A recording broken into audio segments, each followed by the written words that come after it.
Bismillahirrahmanirrahim. Assalamualaikum warahmatullahi wabarakatuh.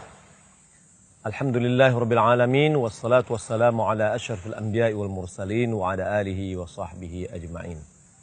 Amma ba'd. Kaum muslimin dan muslimat rahimani wa rahimakumullah. Kita sering mendengar sunnah Rasulullah SAW. Terkadang kita juga mendengar adanya pengajian sunnah. Ada orang mengatakan kita harus menerapkan sunnah. Apa itu sunnah? Apakah sunnah itu adalah satu pilihan bagi kita jalankan atau tidak kita jalankan? Bagaimana posisi sunnah itu terhadap syariat kita? Perlu kita ketahui kaum muslimin dan muslimat yang dimuliakan Allah Subhanahu wa taala, mengerti apa itu sunnah. Apa definisi sunnah? Sunnah secara bahasa itu adalah kebiasaan. Sesuatu yang biasa dilakukan itu menjadi sunnah. Maka dia bisa menjadi baik atau menjadi buruk. Secara simpelnya, kalau kita bawa dia ini adalah sunnah Rasul, berarti sesuatu yang biasa dilakukan oleh Rasul. Secara istilah, sunnah itu adalah ma udhifa ila Nabi sallallahu alaihi wasallam min qaulin aw fi'lin aw taqrir. Setiap apa yang disandarkan kepada Nabi, baik itu perkataannya maupun perbuatannya maupun takrir, maka itu dikatakan dengan sunnah. Ulama dari bermacam-macam sisi akademik, mereka memiliki definisi tersendiri sesuai dengan kepentingan kajiannya. Ulama hadis mengatakan sunnah itu adalah ma'uthir 'an Nabi sallallahu alaihi wasallam min qaulin aw fi'lin aw taqrir aw sifatin khuluqiyah aw fi'liyah aw khuluqiyah atau khalqiyah sawa'un ma qabla al-bi'tsah atau ba'daha. Setiap yang disandarkan kepada Nabi, baik itu perkataan, perbuatan atau takrir, dan baik itu sifat, baik sifat karakter, akhlak atau fisik, baik itu setelah beliau diangkat menjadi nabi atau sebelumnya. Artinya, kajian ahli sunnah atau kajian muhaddisin adalah bagaimana dia melihat jati diri Nabi Shallallahu Alaihi Wasallam di dalam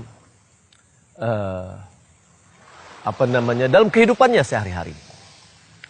Mulai dari kecil kita lihat dalam buku-buku hadis bahwa kajiannya adalah seluruh yang berkaitan dengan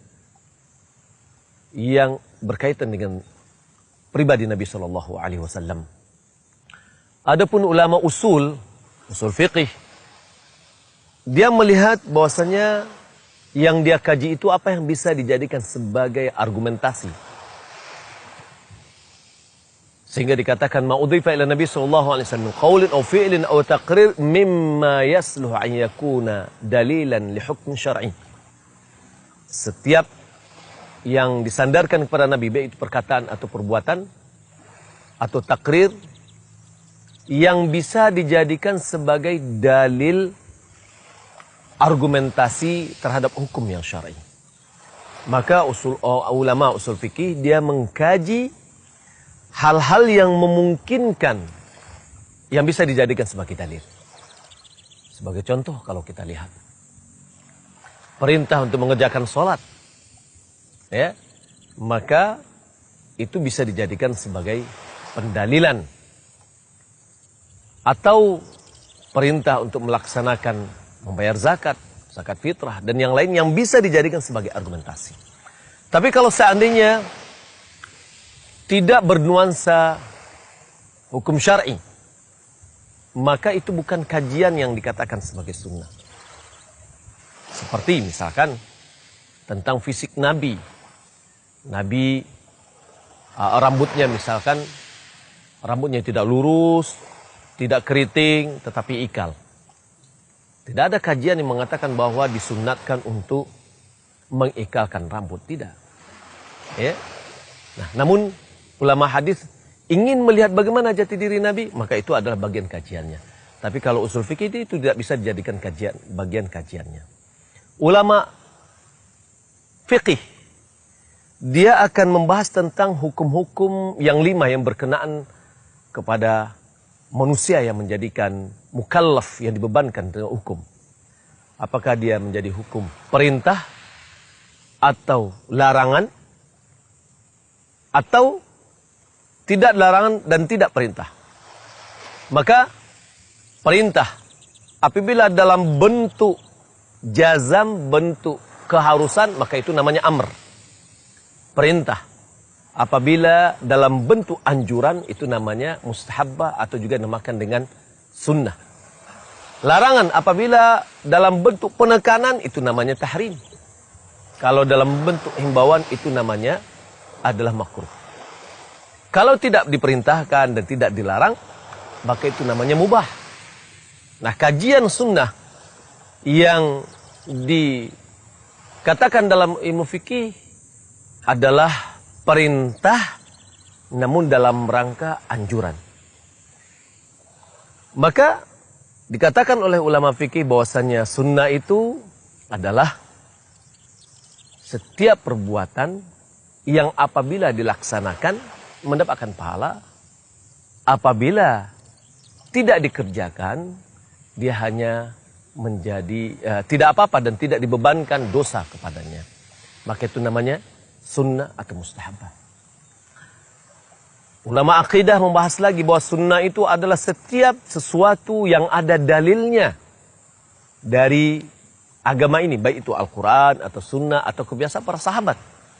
Maka dinamakan dengan sunnah. Lawannya tidak ada dalil atau yang dinamakan dengan bid'ah.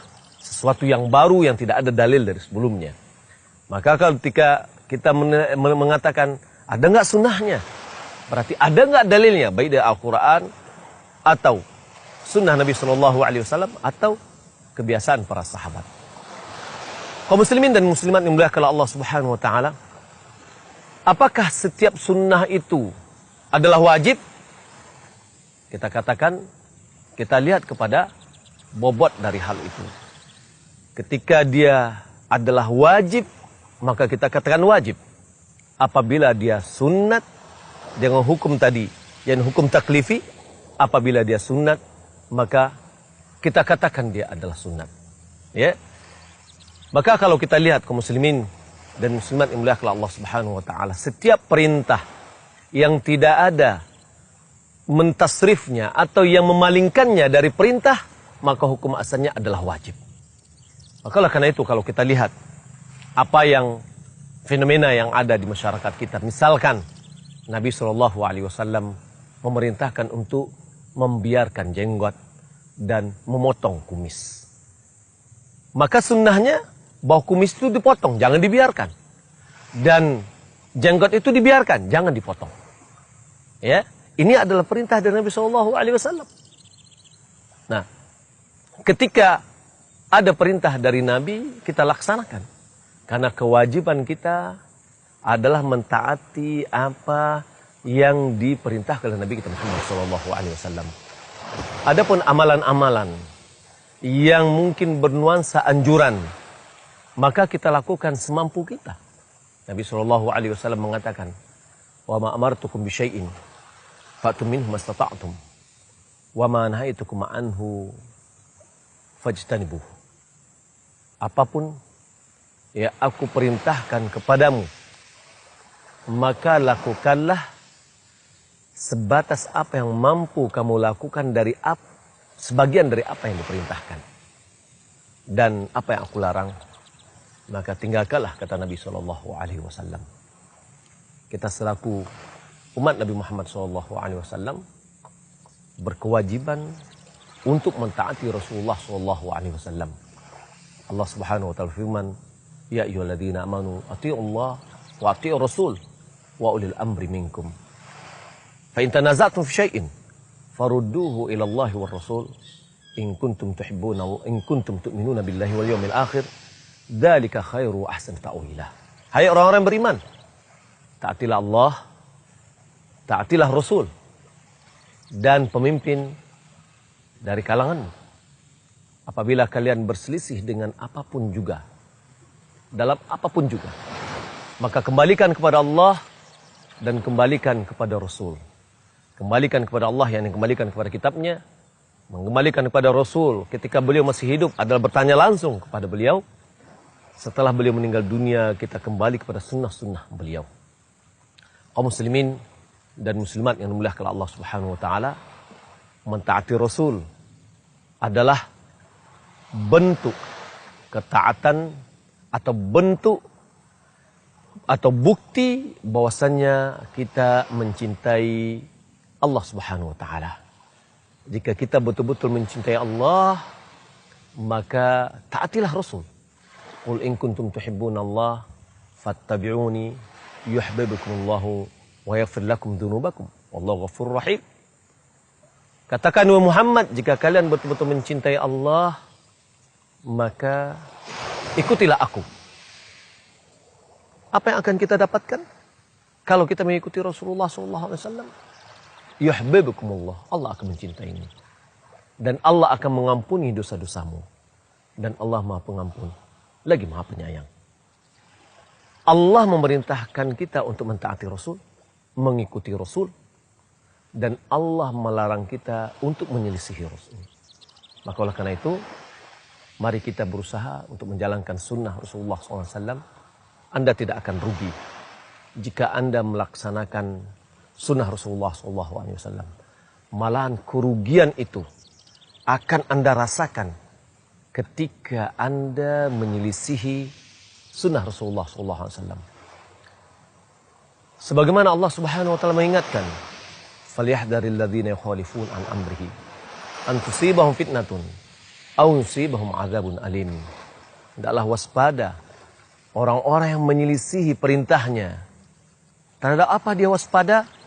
Antusibahum fitnatun, ditimpakan kepadanya fitnah, ujian di dunia, au yusibahum adzabun alim, atau ditimpakan kepadanya azab yang pedih. Maka kaum muslimin dan muslimat yang dimuliakan Allah Subhanahu wa taala, kita adalah orang yang mengakui cinta kepada Nabi, maka hakikat kecintaan kepada Nabi adalah mengikuti sunnah Rasulullah SAW. Mudah-mudahan kajian yang pendek ini bermanfaat. Salam Muhammadin wa ala alihi wa sahbihi ajma'in. Wassalamualaikum warahmatullahi wabarakatuh.